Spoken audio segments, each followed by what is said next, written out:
నమస్కారం. రెండు తెలుగు రాష్ట్రాల ప్రజలకు మరియు వీక్షకులకు ఉగాది పండుగ శుభాకాంక్షలు. ముందుగా వార్తల్లోని ముఖ్యాంశాలు.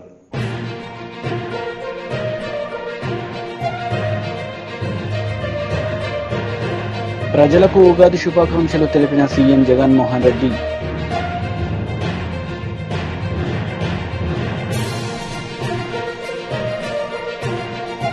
సీఎం కేసీఆర్ నాయకత్వంలో ఎన్నో అద్భుతాలు జరిగాయి. కేసీఆర్ని కొనియాడిన ఢిల్లీ సీఎం అరవింద్ కేజ్రీవాల్.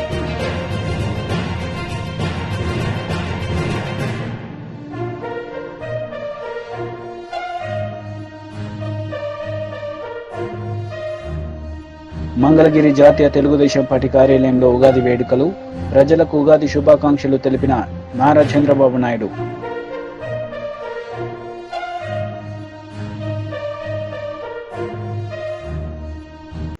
సీఎం కేసీఆర్ నాయకత్వంలో తెలంగాణ ప్రభుత్వం చేపట్టిన కంటి వెలుగు కార్యక్రమాన్ని నీటిపారుదల రంగంలో చేస్తున్న బృహత్తర కృషిని ఢిల్లీ సీఎం अरविंद केजरीवाल प्रशंसिंचारू। जैसे मैं केसीआर साहब के यहाँ गया था हैदराबाद, वहां पे उन्होंने हमें एक आई कैंप देखने के लिए बुलाया। तेलंगाना की कितनी 3 करोड़ या 4 करोड़ जनसंख्या है, वो सबका आई टेस्ट फ्री में करा रहे हैं, सबका। तो उन्होंने उसकी पूरी प्लानिंग की हुई थी। किसी को भी चश्मा चाहिए फ्री में चश्मा दे रहे हैं, किसी को आंख का ऑपरेशन करा रहा है फ्री में। तो एक तरह से 4 करोड़ या 3 करोड़ जनसंख्या की आंखें दुरुस्त करने का इतना बड़ा मैसेज, तो ये तो सीखना चाहिए। वहीं मैं अनाउंस करके आया कि मैं दिल्ली में भी करूंगा, मान साहब ने कहा मैं पंजाब में भी करूंगा। तो एक दूसरे हम सीख क्यों नहीं सकते? उन्होंने इरिगेशन का इतना शानदार काम किया हुआ है, तेलंगाना के अंदर इरिगेशन पे इतना शानदार काम हुआ है, उसको देखने के लिए स्पेशली भगवंत मान दोबारा गए अभी थोड़े दिन पहले। तो हम एक दूसरे से सीख क्यों नहीं सकते? सीखने के लिए, एक दूसरे से सीखने के लिए ये गवर्नेंस का प्लेटफॉर्म है। This is no political implication. BJP రాష్ట్ర కార్యాలయంలో ఉగాది వేడుకలను బండి సంజయ్, బీజేపీ నేతలు, కార్యకర్తలు ఘనంగా జరుపుకున్నారు. ఈ సందర్భంగా బండి సంజయ్ ప్రజలకు శుభాకాంక్షలు తెలిపారు. అనంతరం ఆయన రాష్ట్రంలో జరుగుతున్న పరిస్థితులపై మాట్లాడారు. నేనేం చెప్పినా ఇంతకుముందు సిట్టి ఏ విషయంలో సిట్టేశారు, నయం కేసులో సిట్టేశారు, నయం పైసా కొత్త కంపేరు, నయం విషయంలో వేసిన సిట్టి ఏమైంది, డ్రగ్స్ విషయంలో సిట్టేశారు, ఏమైంది నివేదిక, ఇంటర్మీడియట్ విద్యార్థుల ఆత్మహత్య చేసుకున్నప్పుడు సిట్టేశారు, ఏమైంది, మియాపూర్ భూముల కేసులో సిట్టేశారు, ఏమైంది, ఇట్లా అనేక సందర్భాల్లో అనేక విషయాల్లో సిట్టేశారు. ఆ నివేదికలు ఏమైంది? ఒక్క నివేదికను బయట పెట్టారు. మీరు ఒక్క దాని మీద చర్య తీసుకున్నారా? నోటీసులు నాకెందుకు ఇవ్వాలి? ముఖ్యమంత్రికి ఇవ్వాలి, ముఖ్యమంత్రి కోర్టుకి ఇవ్వాలి. వాళ్ళకి చట్టానికి అతీతులు అవ్వాలేమన్నా, వాళ్ళు తీసుమార్గాలు అవ్వాలేమన్నా చట్టానికి. అనేక మంది మంత్రులు కూడా మాట్లాడారు, ఎమ్మెల్యేలు మాట్లాడారు. మేము ప్రతిపక్ష పార్టీగా నేను కానీ రేవంత్ రెడ్డి గారిని ఎవరైనా కానీ మాకు ప్రజల నుంచి వచ్చిన సమాచారము మేము మీకు అందిస్తాం. దానికి మాట్లాడాలందరికంటే వార్నింగ్ ఇస్తున్నట్టు, ఎవరు మాట్లాడకండి, మాట్లాడితే మీ నోటీస్ వార్నింగ్ ఇస్తారు. ఇది అభివృద్ధి చేసేది. నువ్వు తప్పు అయినప్పుడు సిట్టింగ్ చేస్తూ విచారణ ఎందుకు వద్దంటున్నావు? సిట్టింగ్ చేస్తూ విచారణ ఎందుకు వద్దంటున్నావు? నీకున్న ఇబ్బంది ఏంది?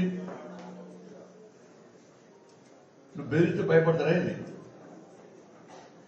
మరి అన్ని మేమే సిట్టింగ్ వాళ్ళు ఇంట్లో కూర్చోండి విచారణ చేయడానికి. వాళ్ళు ముఖ్యమంత్రికి ఫస్ట్ విచారణ, ముఖ్యమంత్రి పిలిపి, ముఖ్యమంత్రి కొడుకు కూడా మాట్లాడి, ముఖ్యమంత్రి కొడుకు ఎందుకు ఇస్తారు నోటీసు?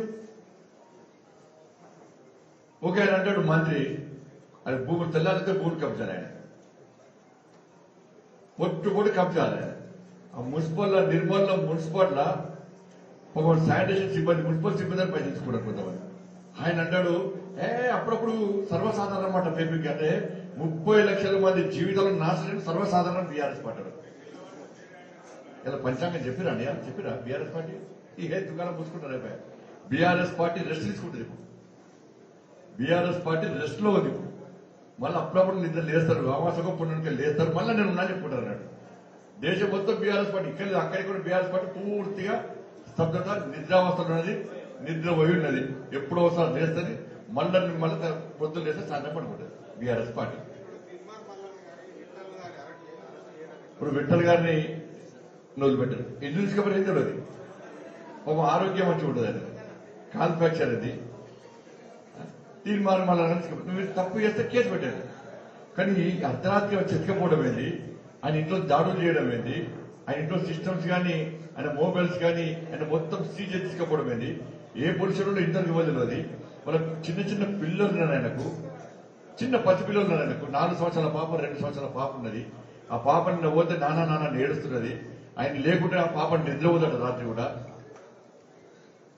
ఏడున్నారు, ఏ పొజిషన్లో కనీసం సమాధానం లేదు.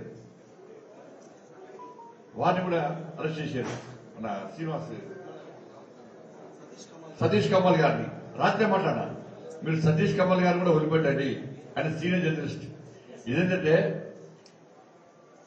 మీడియాను ఆయన కబందాస్తాలు పెట్టుకున్నాడు, ఒక సెక్షన్ మీడియాను కబందాస్తాలు పెట్టుకున్నాడు. నిన్న చాలా ఛానల్ కూడా ఒక్కసారి బ్రేకింగ్ చేసే తీన్మార్ మల్లన్న గారిని, విఠల్ గారిని సతీష్ కమల్ గారిని అరెస్ట్ చేశారని చెప్పి, దాడి చేసి పట్టుకోమని చెప్పి ఒక్క నిమిషం ఫట్ మన సీఎం నుంచి ఆదేశాలు వస్తాయి, బ్రేకింగ్ షేకింగ్ లాంటి బంద్. ఇలా ఆపద ఎవరికైనా రావచ్చు, అందరూ మంచిగా కోరుకుంటాం. ఈ సమయంలో మీడియా మీకు సపరేట్ ట్యాగ్ లైన్ పెట్టుకున్నారు. మీడియాకు ఆ ట్యాగ్ లైన్ సార్థకత ఉండదు, ప్రజల నంబర్ మీడియా నంబర్ ఇవ్వాలి. అంటే మీడియా కూడా కేసీఆర్ కమం చేస్తామని చెప్పి ఒక తప్పుడు సంకేతాలు సమాచారం కూడా పోతున్నాయి. ఇటువంటి పరిస్థితులు అందరూ కూడా కావాల్సిన అవసరం ఉంది. వాళ్ళ మల్లన్నకి జరిగింది, రేపు చెప్తే టీవీ ఛానళ్ల మీద లేదా నాకు ఏంటంటే అని చెప్పినటువంటి ఛానల్ ఉంటున్నాయి కాబట్టి యూట్యూబ్ ఛానల్ ఉన్నాయి. ఇవాళ దాడులు చేస్తారు పక్క. నిర్బంధం స్టార్ట్ అయింది, ఇవాళ నిర్బంధం స్టార్ట్ అయింది, రాచరికం స్టార్ట్ అయింది. ఎమర్జెన్సీ ఈ రోజు స్టార్ట్ అయింది. ఇప్పుడు ఇక డౌన్ఫాల్ కేసీఆర్ మూడింది. ఇక మిగతా ఛానల్ కూడా దాడులు చేస్తారు. గ్యారెంటీ మిగతా ఛానల్ దాడి చేసి మా జోలికి వస్తే నా కుటుంబాన్ని ఇట్లా అంటే మేము ఇట్లా వార్నింగ్ ఇస్తాం, ఇట్లా ఎత్తుకపోతాం, ఇట్లా నాన్ అవైలబుల్ కేసు పెడతాం, అవసరం వస్తే పీడీ యాక్ట్ పెడతామని చెప్పి ఇవాళ హెచ్చరిక జారీ చేయడానికే ఈరోజు తిన్మార్ మల్లన్న గారి ఇంటి మీద దాడి చేయడం, ఆఫీస్ మీద దాడి చేయడం, వాళ్ళ కిడ్నాప్ చేయడం, విఠల్ గారిని ఎత్తుకపోవడం, సతీష్ కమల్ గారిని ఎత్తుకపోవడం, సుదర్శన్ గౌడ్ పాపం ఆయన కొట్టుకుంటూ తీసుకుపోతున్నాడు, గుంజుకుంటూ తీసుకుపోతున్నాడు. ఆయన టీం మొత్తం క్యూ న్యూస్ టీం మొత్తం ఉన్నారు. కానీ వెంటనే మనం కోర్టు ముందు హాజరుపరచాలి, బేషరతుగా విడుదల అని చెప్పి భారతీయ జనతా పార్టీ డిమాండ్ చేస్తున్నది. గతంలో కూడా ఇదే విధంగా ఇబ్బంది పడితే హైకోర్టు మొట్టికాయలు వేస్తే తీసుకెళ్లి విడిచిపెట్టాం. మళ్ళీ మన చట్టం మీద కోర్టు మీద నమ్మకం ఉంది మాకు. తప్పకుండా చట్టాన్ని ఆశ్రయిస్తాం, కోర్టును ఆశ్రయిస్తాం. ఈ ప్రభుత్వానికి ఏ విధంగా గుణపడ చెప్తాం ఆ విధంగా గుణపడ చెప్తాం. అటుకులు బుక్కా మందులు ఆగని చెప్పాలి ఆయన. అటుకులు అంటే మందులో స్టఫ్ తింటారు కదా, అట్లా అటుకులు బుక్కిండి ఆయన. మరి నువ్వు అటుకులు బుక్కి తెలంగాణ సాధిస్తావు, ఏం పైసలు కదా. ఇప్పుడు ఎన్ని వేల కోట్ల రూపాయలు ఎట్లా వచ్చినాయి నీకు? నీ బిడ్డ తీసుకుపోయి ఢిల్లీలో పెట్టుబడి పెట్టడానికి ఇన్ని పైసలు ఎక్కడ వచ్చినాయి? ఇన్ని వేల కోట్ల రూపాయలు విదేశాల్లో అక్కడిక్కడ పెట్టుబడులు ఎట్లా వచ్చినాయి? మీరు ఏ విధంగా దొంగ వ్యాపారాలు, లంగ వ్యాపారాలు చేస్తున్నారు? అటుకులు బుక్కి ఇవన్నీ ఎక్కడి? నువ్వు అటుకులు బుక్కి చేసినది పొట్టు కూడా సంపాదించినావు. ఇప్పుడు అటుకులు కూడా లేని పరిస్థితి తెలంగాణ రాష్ట్రంలో, తిండికి లేని పరిస్థితి. ఎందుకు ఇలా పిచ్చ బతికేది ప్రజల పరిస్థితి? ఇలా ఒక్క 30 లక్షల మంది భవిష్యత్తు నాశనం అవుతుంది. వాళ్ళ గురించి వాడతారు. ఆయన అడిషనల్ అడ్వకేట్ జనరల్ ఆయన ప్రభుత్వానికి అనుకూలంగా ఉంటాడు, లేకుంటే ఒక కుటుంబానికి అనుకూలంగా పోయి వాదిస్తాడు. ఆయన చెప్తాడు, ఆయన ఒక కుటుంబాన్ని కాపాడడానికి, ముఖ్యమంత్రి బిడ్డను కాపాడడానికి ఒక బాధ్యత వ్యక్తి ఏజీ పోయి ఢిల్లీ పోతాడు.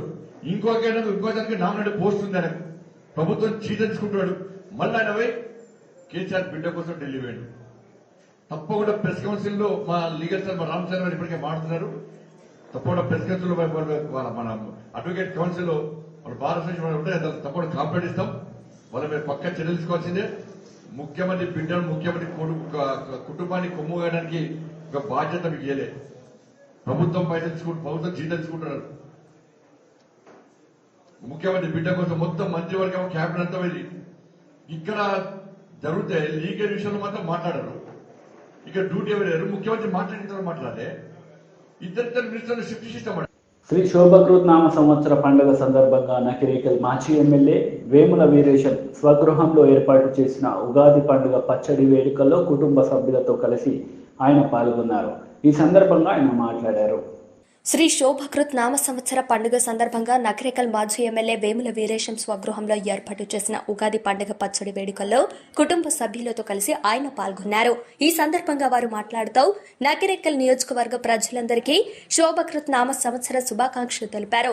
వ్యవసాయ సంవత్సరంగా పరిగణించే ఈ ఉగాది రైతులకు, ప్రజలకు అన్ని రంగాల్లో శుభాలను చేకూర్చనున్నదని ఆయన ఆశాభావం వ్యక్తం చేశారు. సాగునీరు, తాగునీరు, పచ్చని పంటలతో తెలంగాణలో నిత్య వసంతం నెలకొందని తెలిపారు. వ్యవసాయ రంగాన్ని అభివృద్ధి చేయడం ద్వారా దాని అనుబంధ రంగాలు, వృత్తులు బలపడి వ్యవస్థ పరిపుష్టమైందని ఆయన అన్నారు. తెలంగాణ సాధించిన ప్రగతి దేశానికే ఆదర్శంగా నిలిచిందన్నారు. శోభకృత్ నామ సంవత్సరంలో తెలంగాణతో పాటు భారతదేశం మరింత గొప్పగా అభివృద్ధి సాధించాలని ఆయన ఆకాంక్షించారు. శోభకృత్ నామ సంవత్సరంలో ప్రజలందరికీ శుభాలు చేకూరాలని ఆకాంక్షించారు. ఉగాది పండుగను ఇంటిల్లిపాది ఆనందోత్సవాలతో జరుపుకోవాలని కోరారు. దినదినాభివృద్ధి సాధిస్తూ దేశంలో అగ్రగామిగా వెలుగొందుతున్న తెలంగాణ రాష్ట్రం ప్రస్తుత శ్రీ శోభకృత్ సంవత్సరంలో మరింత ప్రగతి సాధించాలని, అన్ని వర్గాల ప్రజలు సుఖ సంతోషాలు, ఆనందోత్సవాలతో ఉండాలని ఆకాంక్షించారు.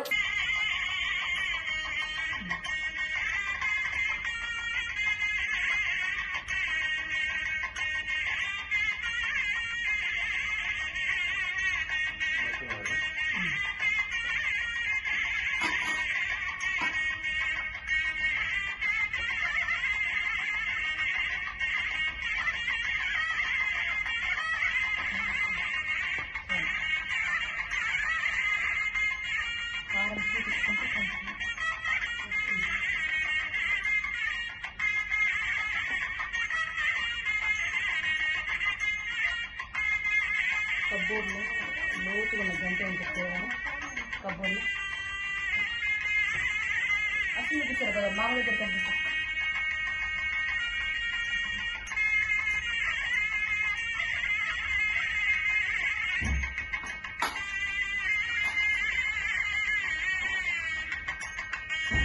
మంచిగా తీసుకోవాలి మామూలు.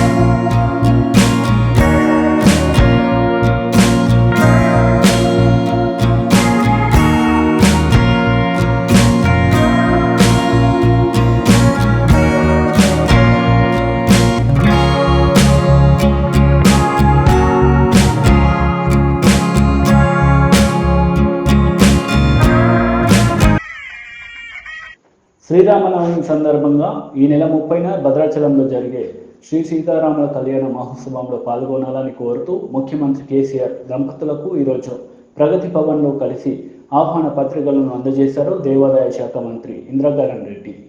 రాష్ట్ర ప్రజలందరికీ కుటుంబంలో ఈ ఏడాది మరింత శోభ నింపాలని, మీరు అనుకున్నవన్నీ జరగాలని కోరారు సీఎం జగన్. ఉగాది పర్వదిన శుభాకాంక్షలు సీఎం జగన్ తెలిపారు. ఈ సందర్భంగా ఆయన మాట్లాడారు.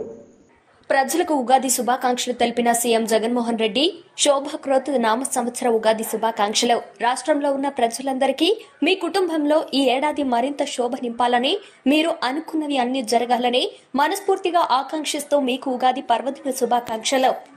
రాష్ట్రంలో ఉన్న ప్రతి అక్కకు, ప్రతి చెల్లెమ్మకు, ప్రతి సోదరుడికి, ప్రతి స్నేహితుడికి, ప్రతి అవ్వకు, ప్రతి తాతకు ఈ ఉగాది శుభ సందర్భంగా రాబోయే సంవత్సరం అంతా కూడా మంచి జరగాలని, దేవుడు ఆశీస్సులు మెండుగా ఉండాలని మనసారా కూడా ఆకాంక్షిస్తూ కోరుకుంటూ ఉగాది సందర్భంగా అందరికీ శుభాకాంక్షలు తెలియజేస్తా ఉన్నాను. ధన్యవాదాలు.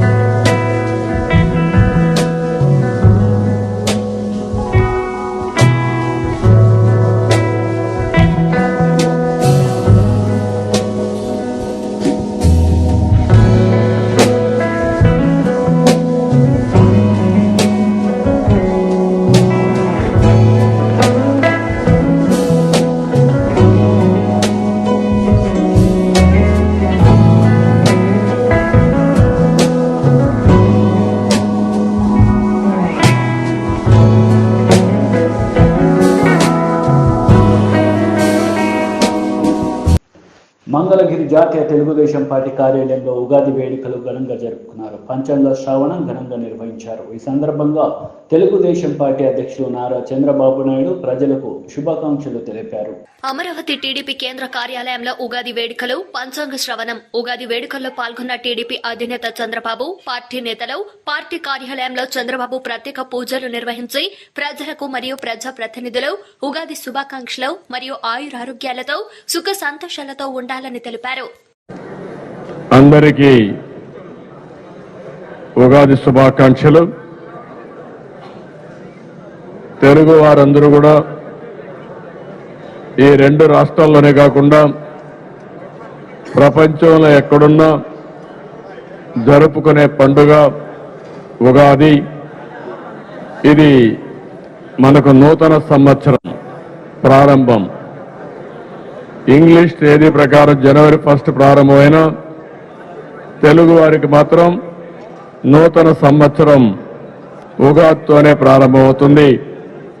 ఈ సందర్భంగా మీకు అందరికీ ఉగాది శుభాకాంక్షలు తెలియజేసుకుంటూ, మీకే కాకుండా ఆంధ్రప్రదేశ్ రాష్ట్రంలో ఉండే తెలుగు వారికి, తెలంగాణలో ఉండే తెలుగు వారికి, భారతదేశంలో ప్రపంచంలో ఉండే తెలుగు వారందరూ కూడా ఉగాది శుభాకాంక్షలు తెలియజేసుకుంటున్నాను. దివ్యాంగుల సమస్యలపై సీఎం జగన్మోహన్ రెడ్డి తక్షణమే స్పందించాలని దివ్యాంగులు కోరారు. ఈ సందర్భంగా వారు మీడియా ముఖంగా వారి ఆవేదన వ్యక్తపరిచారు. దివ్యాంగుల సమస్యలపై సీఎం జగన్మోహన్ రెడ్డి తక్షణమే స్పందించాలి. రాష్ట్రంలో లక్షలాది మంది దివ్యాంగుల సమస్యలను వైసీపీ సర్కార్ పట్టించుకోవడం లేదు. పెన్షన్లు లేవు, వికలాంగుల వాహనాలు ఇవ్వడం లేదు. ఎన్నిసార్లు సమస్యలు విన్నవించినా పట్టించుకునే నాథుడే లేడు. దివ్యాంగుల సమస్యలపై వైఎస్ జగన్మోహన్ రెడ్డి తక్షణమే స్పందించాలి. అర్హులైన వారికి రావాల్సిన ప్రయోజనాలను అందించాలి. నమస్కారం అండి. నా పేరు సూర్యదేవరి వినేష్ అండి. ఆంధ్రప్రదేశ్ లో ఉన్న పెన్షన్స్, హ్యాండిక్యాప్ వాళ్ళకి ఉన్న పెన్షన్స్ తీసేస్తున్నారండి. ప్లస్ స్కూటీలు కూడా 3 years నుంచి ఇవ్వట్లేదు. దాదాపు 6 lakhs పీపుల్స్ ఇబ్బంది పడుతున్నారు. వాటికి సంబంధించి pensions, handicap ID cards, bus పాసులు, ట్రైన్ పాసులు సకాలంలో ఇవ్వాలని కోరుకుంటున్నాను సార్. అస్సలు పట్టించుకోవట్లేదు సార్. నా వాట్సాప్ లో హ్యాండిక్యాప్ గ్రూప్స్ ఎక్కువ ఉంటాయి సార్. వినేష్ దివ్యాంగుల కష్టాలన్నీ చెప్తా ఉన్నారు. దగ్గర 6 లక్షల మంది పైగా, అవును సార్, 10 lakhs పీపుల్ ఉన్నారు సార్. ఇది మొత్తం సుమారు ఆంధ్ర రాష్ట్రంలో తనకున్న గ్రూపులు, పరిచయాలు అన్నీ కూడా 10 లక్షల మంది వరకు ఇబ్బందులు పడేవాళ్ళు ఉన్నారు. ఇవాళ గతంలో ఇచ్చే స్కూటీలు కానీ, దివ్యాంగులకి ఇచ్చే పరికరాలు కానీ, వాళ్ళకి ఇచ్చే పెన్షన్లు కానీ, అన్నిటిలో కూడా ప్రభుత్వం నిర్లక్ష్యం వహిస్తూ ఉంది. బస్ పాసుల విషయంలో కానీ ఎక్కడా కూడా స్పష్టంగా వీళ్ళ గురించి కార్యక్రమాలు చేయటం కానీ, వీళ్ళని ప్రోత్సహించటం కానీ, వీళ్ళకి అండగా ఉండడం ధైర్యం ఇస్తా ప్రభుత్వం మాట్లాడటం కానీ, అసలు ఆ మంత్రి అనేవాడు ఉన్నాడో లేడో కూడా తెలియదు. అసలు 3 years నుంచి చాలా ఇబ్బంది పడుతున్నాము సార్. నేనే ఇది సపరేట్ గా కొనుక్కున్నాను. ఈ 3 సంవత్సరాల్లో చాలా నిర్లక్ష్యంగా ప్రభుత్వం వ్యవహరిస్తూ ఉంది దివ్యాంగుల పట్ల. ఒక సామాన్యుడు వచ్చి వాళ్ళ కష్టాలు చెప్పుకుంటా ఉన్నాడు. అందరి తరఫున వాళ్ళ బాధలు చెప్తా ఉన్నాడు. ప్రభుత్వం కళ్ళు తెరవాలి, సాయం చేయాలని డిమాండ్ చేస్తున్నాను.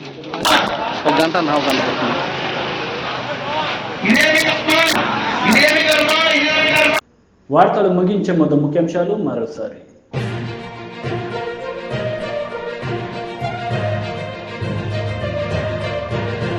ప్రజలకు ఉగాది శుభాకాంక్షలు తెలిపిన సీఎం జగన్మోహన్ రెడ్డి.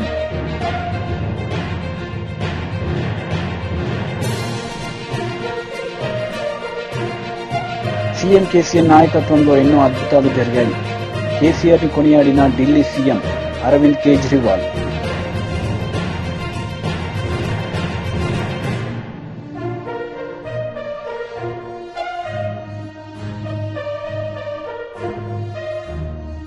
మంగళగిరి జాతీయ తెలుగుదేశం పార్టీ కార్యాలయంలో ఉగాది వేడుకలు. ప్రజలకు ఉగాది శుభాకాంక్షలు తెలిపిన నారా చంద్రబాబు నాయుడు.